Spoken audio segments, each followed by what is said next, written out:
आज की ये स्टोरी उन लोगों के लिए है जो जिन्नात, काला जादू और दूसरी नेगेटिव एनर्जीज पर यकीन नहीं रखते। और जो लोग यकीन नहीं रखते वो कहते हैं अगर ये चीज़ें असल में हैं तो ये हमारे सामने क्यों नहीं आती, और जब ये चीज़ें हमारे सामने आएंगी तब हम इन बातों पर यकीन करेंगे कि ये सब असल में होता है। फिर यही लोग ऐसी बातों को अपने दिमाग में रख कर उन जगहों पर जाते हैं जो कि सच में हॉन्टेड होती हैं, जहाँ पर जिन्नात का कब्जा होता है। और जब उन लोगों के साथ वहाँ पैरानॉर्मल चीज़ें होती हैं तो फिर ही वो लोग इन सब बातों को मानते हैं कि जिन्नात भी इस दुनिया का एक हिस्सा है और वो हमारे साथ ही रहते हैं। ऐसी ही एक स्टोरी हमारे एक व्यूअर ने सेंड की है जिसका नाम नितिन है और उसका ताल्लुक इंडिया से है। स्टोरी शुरू करने से पहले मैं बताना चाहूँगा, अगर आप लोग भी हमारे साथ अपनी हॉरर स्टोरीज को शेयर करना चाहते हैं तो हमें आप इंस्टाग्राम पे अपनी स्टोरीज भेज सकते हैं।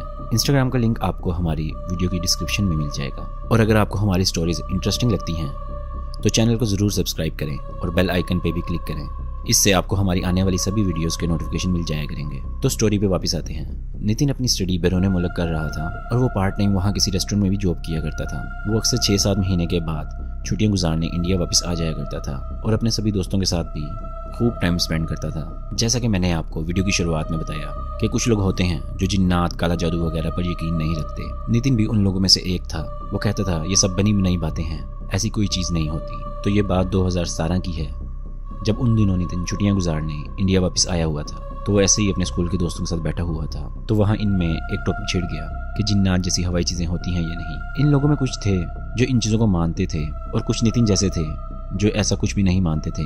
वो ये कहते थे ये सब बकवास बातें हैं। इसी टॉपिक के चलते हुए नितिन उन्हें कहने लगा ऐसी कोई जगह नहीं होती जहाँ जिन्नात होते हैं और ये टूने टोटके, काला जादू जैसी चीज़ें भी ये सब कहानियाँ हैं। नितिन को इस बात का ज़रा भी अंदाज़ा नहीं था कि उसका अपने दोस्तों को ये कहना उसको बहुत महंगा पड़ जाएगा।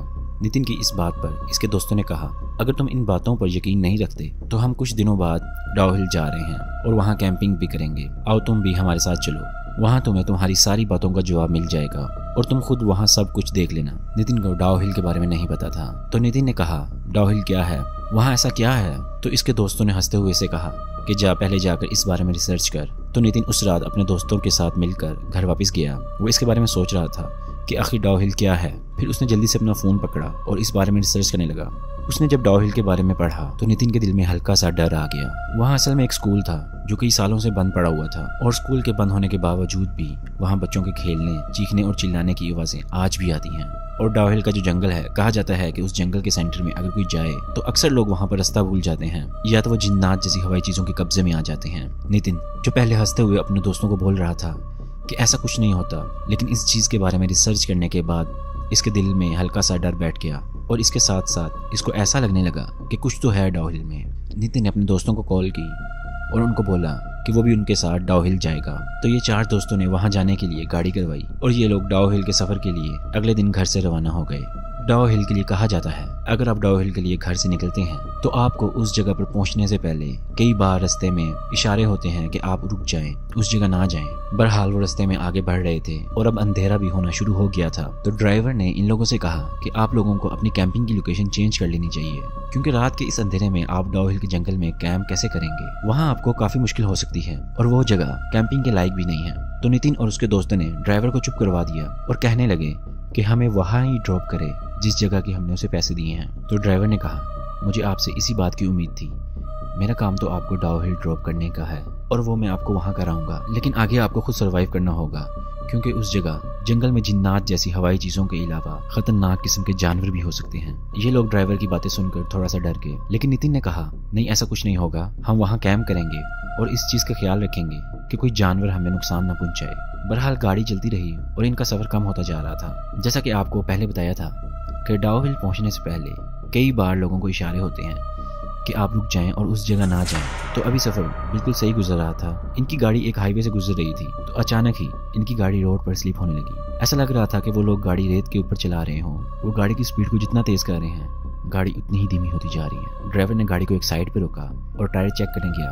रात हो चुकी थी। इनकी गाड़ी जिस जगह रुकी थी उसके आसपास दूर दूर तक झाड़ियां ही नजर आ रही थी, लेकिन उन झाड़ियों से थोड़ा हट के वहाँ एक ढाबा था। तो इतने में नितिन और उसके दोस्त गाड़ी से बाहर निकले। नितिन अपने दोस्तों को कहने लगा कि आओ सामने एक छोटा सा ढाबा है, वहाँ कुछ खा पी लेते हैं क्योंकि आगे पता नहीं कुछ खाने पीने के लिए कोई और ढाबा मिले या न मिले। और कहने लगा हमने वहाँ कैंप भी तो करना है और अगर रात में कैंप करते हुए अगर किसी को भूख लग गई तो ऐसी सब चीज़ों का बंदोबस्त करने के लिए सामान यहीं से पकड़ लेते हैं। ये लोग ढाबे की तरफ जा ही रहे थे तो ड्राइवर ने इनको कहा हमें यहाँ से निकलना चाहिए, ये इलाका सही नहीं है, यहाँ बहुत से वाक़ियात पहले भी हो चुके हैं। तो नितिन ने ड्राइवर को गुस्से से कहा कि अब आप हर जगह पर चुड़ैल जिन्नात की बातें करेंगे, इसके सिवा और कुछ नहीं रह गया बोलने को आपके पास। तो ड्राइवर ने कहा नहीं, मैं जिन्नात की वजह से नहीं कह रहा, यह इलाका किसी और वजह से ठीक नहीं है, यहाँ अजीब अजीब लोग आसपास रहते हैं और कहा जाता है कि हाईवे के साथ वाला गांव भी ठीक नहीं है, तो हमें अभी इस जगह से निकलना चाहिए। और सुना है डाउ हिल से 40 किलोमीटर पहले एक ढाबा आता है, वहां से आप अपने लिए जो भी सामान पकड़ना है पकड़ लेना। तो नितिन और उसके दोस्तों ने ड्राइवर की बात को मान लिया और वापस आके गाड़ी में बैठ गए। अब ये लोग तेज रफ्तार से गाड़ी में सफर कर रहे थे। गाड़ी भी अब बिल्कुल नॉर्मल हो गई थी। शायद इंजन के गर्म होने की वजह से गाड़ी के साथ पहले ऐसा मसला हुआ था। ये लोग अब उसी हाईवे पे जा रहे थे।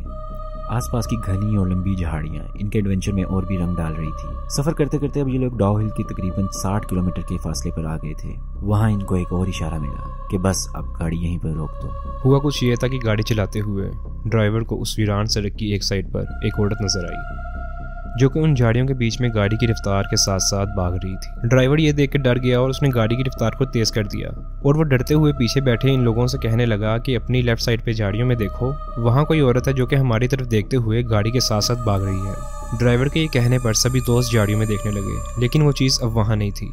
वो उन सभी दोस्तों को देखने से पहले ही आंखों से ओझल हो गई थी। पहले वो सभी ड्राइवर की बात सुन के खौफ में आ गए थे, लेकिन जब उनको वहाँ कुछ नजर नहीं आया तो नितिन और उसका दोस्त राहुल जो इन चीज़ों पे यकीन नहीं करते थे, वो कहने लगे कि तुम ड्राइविंग पे ध्यान करो और हमें जल्द से जल्द हमारी मंजिल पे पहुंचाओ और ये फजूल ड्रामा बार बार चलती रोड पे ना करो। और जो बाकी जो दोस्त थे वो नितिन को कहने लगे कि हमें 2 दफ़ा इस चीज़ के बारे में इशारा हो चुका है, हमें वापस चलना चाहिए, या तो डाउ हिल नहीं जाते, डाउ हिल से आगे किसी दूसरी जगह पे चले जाएंगे। तो नितिन कहने लगा कि मैं तो तुम्हारे साथ आया ही इसलिए था कि मैंने उस जगह पे जाना है और उस जगह को एक्सप्लोर करना है और तुम लोगों को झूठा साबित करना है कि जिन्नात जैसी कोई चीज़ नहीं होती।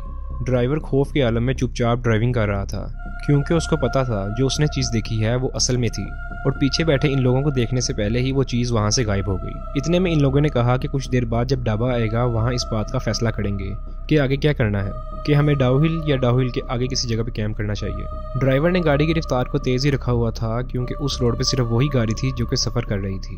बहुत कम ऐसा हो रहा था कि कोई गाड़ी गुजरती हुई इनको नज़र आ रही थी। सफ़र कम से कम होता जा रहा था। जब 40 किलोमीटर बाकी रह गए थे तो डाउ हिल के साथ ही एक ढाबा आ गया। ये वही जगह थी जहाँ पे फैसला होना था कि आगे जाना चाहिए या नहीं जाना चाहिए। इन लोगों में से 2 लोगों का डाउ हिल जाना तय हुआ, जिसमें से एक नितिन और उसका दोस्त राहुल था और बाकी के दोस्त कहने लगे कि हम यहाँ ढाबे से कोई गाड़ी करवा लेंगे जो हमें डाउ हिल से आगे ले जाएगी। तुम लोग रात कैंप करके हमें डाउ हिल से आगे मिल लेना, जिस पे ये सब लोग मान गए। ड्राइवर नितिन और राहुल को कहने लगा कि मैं आप लोगों को बस डाउ हिल तक ड्रॉप कर दूंगा और उसके बाद मैं आगे निकल जाऊंगा।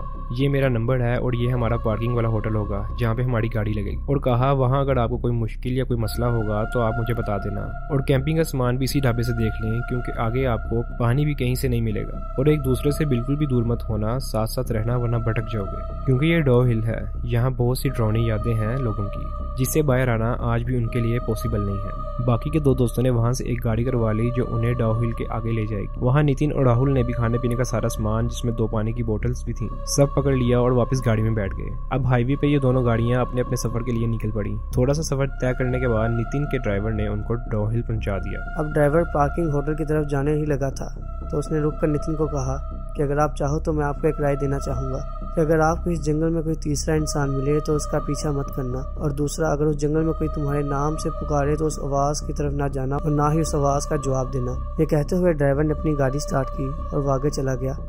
अब ये लोग डाउ हिल जंगल के अंदर जा रहे थे। ऐसा कहा जाता है कि जंगल में सुबह होने का भी पता नहीं चलता क्योंकि जंगल अंदर से इतना घना है कि सूरज की रोशनी भी ज़मीन तक नहीं पहुंच पाती। चलते चलते अब इनको वहां प्यास लग रही थी। इन लोगों ने कुछ ही देर में पानी की एक बोतल शुरुआत में ही ख़त्म कर दी, जबकि सफ़र पे इनको इतना पानी नहीं पीना चाहिए था क्योंकि पानी की अहमियत सबसे ज़्यादा तभी एहसास करवाती है जब पानी की किल्लत हो। बहरहाल इन्होंने खाली बोतल संभाल ली कि अगर आगे से कोई नदी या झरना मिलेगा तो वो बोतल को भर लेंगे। अभी ये लोग उस हाईवे वाली रोड से इतना दूर नहीं गए थे, इनको अभी भी ट्रैफिक की आवाज़ सुनाई दे रही थी। बहरहाल ये लोग आगे बढ़ने लगे तो नितिन ने अपने फ़ोन में देखा तो वहाँ सिग्नल ही नहीं थे। हालांकि अभी ये लोग जंगल की शुरुआत में ही थे सिग्नल बंद हो गए। तो नितिन के साथ उसका जो दोस्त राहुल था वो थोड़ा डरा हुआ था। वो कहने लगा कि यहाँ फ़ोन के सिग्नल नहीं आ रहे, हमें वापस हाईवे पर निकल जाना चाहिए और ड्राइवर को कॉल करनी चाहिए कि हमें आके ले जाए, क्योंकि अगर हम ऐसे ही आगे बढ़ते रहे तो हम जंगल में भूल जाएंगे कि हाईवे का रास्ता किस तरफ से है। तो मेरी मानो अभी ट्रैफिक की आवाज़ भी सुनाई दे रही है, तो चलो। तो नितिन ने कहा कि हमें वापस जाने की ज़रूरत नहीं है, हम यहाँ पर एक निशानी लगा देते हैं दरख्त पे, तो हमें समझ आ जाएगा कि हमें किस तरफ जाना है। ये बोलते ही नितिन ने अपने बैग से एक चाकू निकाला और वहाँ पर एक दरख्त पर निशान लगा दिया कि अगर हम वापस जाना चाहेंगे तो भटकेंगे नहीं और आसानी से बाहर निकल जाएंगे। बहरहाल ऐसे ही वो दोनों आगे बढ़ते गए और अब वो काफ़ी दूर आ चुके थे। वो कैंपिंग के लिए एक जगह तलाश कर रहे थे, तो इतने में चलते चलते राहुल की नज़र एक दरख्त पर पड़ी और जो निशान नितिन ने उस दरख्त पर बनाया था, अब वो निशान उसको अपने आसपास के दरख्त पर भी नजर आ रहे थे। तभी राहुल नितिन को कहने लगा कि जो निशान तुमने पीछे बनाया है क्रॉस का, वैसे ही काफ़ी निशान इन दरख्तों पर भी हैं। ऐसा लगता है कि हमसे पहले आने वाले लोगों ने भी यही निशान इस्तेमाल किया था। फिर वो नितिन को कहता है कि तुम कोई ऐसा निशान बनाओ दरख्त पर जो बस हमें पता हो और हम इस निशान को देखकर ही अपना वापसी का रास्ता ढूंढें। नितिन भी राहुल की बात से इत्तेफाक करता है और कहता है कि हाँ, तुम ठीक कह रहे हो, अगर हम क्रॉस के निशान का पीछा करेंगे तो पता नहीं कहाँ भटक जाएंगे इस जंगल में। ये कहकर नितिन चाकू से उस दरख्त पर एक अलग किस्म का निशान बना देता है। वो लोग फिर से उस जंगल के अंदर जाने लगते हैं। कुछ देर चलने के बाद नितिन की नज़र एक दरख्त पर पड़ती है। उसे उस दरख्त पर वही निशान मिलता है जो वो अभी पीछे बना कर आया था। राहुल और नितिन दोनों ये देखकर हैरान हो जाते हैं और राहुल नितिन से कहने लगता है कि ये निशान इस जगह पर कैसे आया। इस निशान के बारे में तो हम दोनों के अलावा किसी और को नहीं पता था, तो कोई और ये निशान इस दरख्त पर कैसे बना सकता है। नितिन के पास राहुल की बात का कोई जवाब नहीं था। वो ऐसे ही हैरानी में उस जगह खड़ा था और बस उस दरख्त की तरफ देख रहा था। तभी नितिन ने राहुल को कहा कि शायद कोई हमारे साथ मजाक कर रहा है, हमें इस चीज पर ध्यान नहीं देना चाहिए और अपने कैंप के लिए जगह ढूंढनी चाहिए। नितिन राहुल को चलने का कहता है और वो दोनों उस जगह से आगे निकलते हैं। वो दोनों अब जंगल के बहुत अंदर तक आ चुके थे। वो लोग बहुत देर से चल रहे थे और अब प्यास की शिद्दत इन पर भारी पड़ रही थी। जो पानी की बोतल ये लोग ढाबे से अपने साथ लाए थे, वो इन्होंने अपनी ट्रैकिंग के शुरू में ही खत्म कर दी थी और अब ये दोनों जंगल में पानी की तलाश में निकल पड़े। ये लोग 2 घंटे तक जंगल में पानी की तलाश में घूमते रहे, लेकिन इन लोगों को वहाँ कुछ भी नहीं मिला। ये दोनों थक कर एक दरख्त के साथ टेक लगाकर बैठ गए। इन दोनों के दिमाग में यही चल रहा था कि काश हम बाकी दोस्तों की मानकर डाउहिल आने के बजाय आगे की तरफ चले जाते तो ऐसा कुछ नहीं होता। लेकिन अब बहुत देर हो चुकी थी और इन लोगों को यह तक मालूम नहीं था कि ये लोग इस जंगल से बाहर कैसे निकलेंगे। ये लोग इसी सोच में बैठे थे कि अचानक नितिन को एक आवाज़ आई, जैसे कोई उसका नाम ले रहा हो। नितिन ने जब गौर किया उस आवाज़ पर तो उससे वो आवाज़ अपने दोस्त की लगी जो डाउहिल से आगे चले गए थे। नितिन ने राहुल को उस आवाज़ के बारे में बताया तो वो दोनों अपनी जगह से उठकर जंगल में अपने दोस्त को आवाज़ देने लगे और बताने लगे कि हम यहाँ हैं। उन्हें ऐसा लग रहा था कि उनके दोस्त डाउहिल से आगे नहीं गए, बल्कि वो लोग उन्हें अपने साथ वापस लेने आए हैं। लेकिन क्या सच में ऐसा था? क्या आपको उस ड्राइवर की बात याद है जिसने राहुल और नितिन को डाउहिल पर उतारा था? उसने जाते वक्त उनसे क्या कहा था? उसने कहा था कि सर, मैं आपको यहाँ पर छोड़ तो रहा हूँ, लेकिन कुछ बातें आपको बता देता हूँ कि जंगल में अगर आपको कोई इंसान नजर आए तो उसके पीछे मत जाना, और अगर आपका कोई नाम लेकर बुलाए तो उस आवाज़ का जवाब मत देना और ना ही उस आवाज़ की तरफ जाना। लेकिन नितिन और राहुल बहुत थक चुके थे और वो इस जंगल से किसी भी तरह बाहर निकलना चाहते थे, तो उन्होंने उस आवाज़ को अपने दोस्त की आवाज़ समझकर ऊंची आवाज़ में उसका जवाब दे दिया और ये भी बता दिया कि हम किस जगह हैं। अब जो चीज़ नितिन और राहुल की तरफ आ रही थी, क्या वो सच में उनके दोस्त थे या फिर इस ड्राइवर की कही हुई बात सच साबित होने लगी थी और इस जंगल में रहने वाले जिन्नात अब इन 2 दोस्तों की तरफ बढ़ रहे हैं। आगे इन दोस्तों के साथ क्या होगा? क्या वो इस जंगल से बाहर निकल पाएंगे? जानने के लिए आपको थोड़ा इंतजार करना पड़ेगा। इस वीडियो का पार्ट 2 बहुत जल्द अपलोड होगा। और अगर आपको हमारी स्टोरीज इंटरेस्टिंग लगती हैं तो चैनल को ज़रूर सब्सक्राइब करें और बेल आइकन पे भी क्लिक करें।